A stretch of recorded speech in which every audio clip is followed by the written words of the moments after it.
is about 9 kilometres from our home. We've just come out from Rotorua. I just thought I'd go out for a drive and, you know, take the dogs out and have a sniff at the lake. And that Ford Fairlane up in front is my wife. I just happened to meet her in town, in Rotorua, as she was knocking off. So, we're screaming along the main route from Rotorua to, well, we get to not quite T-rail, but then we turn left.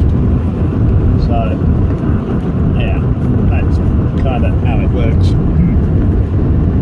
So yeah, my wife's in 800 meters, turn left onto State Highway 28. To work for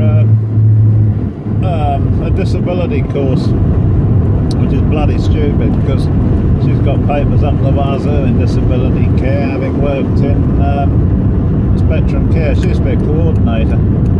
Turn left onto State Highway 28. That she taught. But anyway, I suppose it's a company requirement. She had to do it. And then she continue on State Highway 28 for 6 kilometers. A couple of hours, while another guy went and did the afternoon course. So she did the morning one, and the morning crew swapped over the afternoon crew, so to speak. So she drove for about 2 or 3 hours this afternoon. I'm on a night off. I'm off today and tomorrow. Tomorrow the cab's going in for a service, the new Camry. I'm on the old Camry, or the dog box. Okay, that's the wagon, the Gracia. So I'm sort of driving in that at the moment, and then tomorrow morning Kirsten's off. We'll celebrate her birthday, which was Tuesday. Bought her a new cell phone. She says it's bloody huge. It feels like she's putting a tablet up to her face. That's only because she's used to a dinky little thing. But there you go. She'll get used to it, I suppose. I don't know. Whatever. I think buying a cell phone is a very personal thing, isn't it? You know, you've got to be happy with it, I suppose. But anyway, bought her a flash birthday present, so hopefully once she gets familiar with it, she'll get to enjoy it. And if she doesn't, oh well, I suppose we've got a spare phone in the house.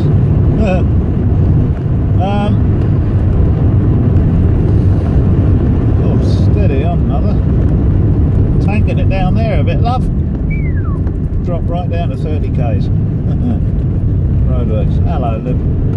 Got the dogs in the back seat, as I say, it's the dog box. Well, my wife gets a bit carried away with that car. She's got 4.2 litres under her bonnet. By God, she'd half tank it. She doesn't drive round the bends, she kind of smooths them out. Just hang on tight when you're going round it. So yeah, she's a bit sort of rev conscious, my missus, in a 4.2 litre Ford Fairlane, because that Fairlane, we both used to drive it. It's right in front of us, EKH.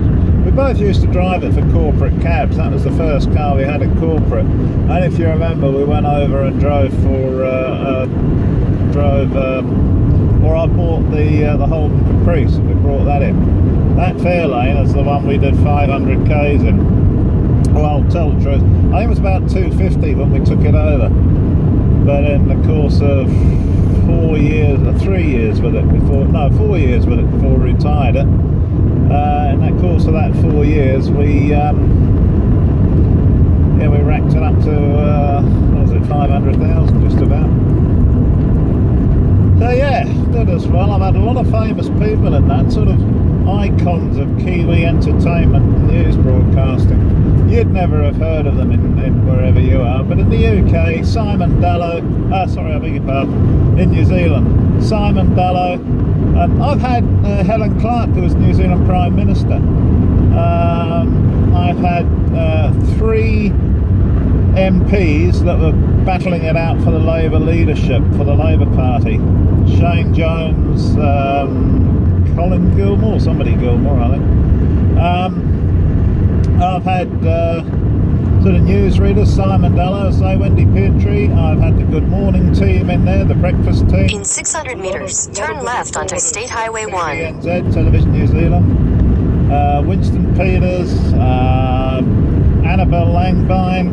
These are all famous, well-known people in New Zealand, as famous as your PM might be in, or your 6 o'clock news readers might be in your country. Turn left onto State Highway 1. Signs for Rotorua, Taupo, State Highway 1.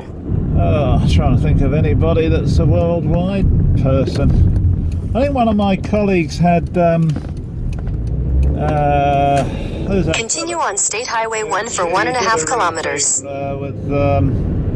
was in Greece with a Libya neutron bomb. I can't remember his bloody name now. The actor. Shit, I can't remember his name. John somebody. Was it John? Can't remember his name. But he played alongside Olivia Newton-John in Greece. The lead actor, her boyfriend. One of the colleagues picked him up from the airport. But I mean, that car's done a hell of a lot of work, and it's paid our mortgage for a few years. And it's been a good car, and it's still a good car. And we spent a lot of work on it mechanically, and we thought, well, okay, it's done 500,000 k's. But if you compare that to kilometres, if you compare that to a car, like a little 1300 or 1600 cc engine, I mean, that's nothing. 500,000 k's. I mean, the engine's ticking over. Like on the motorway, it would only be running at about 1700 revolutions on the engine when you're doing 100 k's. So the engine never really worked. So yeah, and having spent money on the... In 400 meters, you will arrive at your destination. Airport work. I think my record for the airport was about 6 trips in one shift. And you do a lot of airport work. You get a bootload of suitcases on 4 passengers in there, and that's work. I mean, that's trucking work, fully freighted, just about. So of course, over the long term, it takes You've arrived. On the suspension and springs and whatnot. So we'd spent a lot of money on the springs about a year before we retired it, and we thought, well, screw it. There's nothing wrong with the engine, and it's not using any oil. We may as well keep it.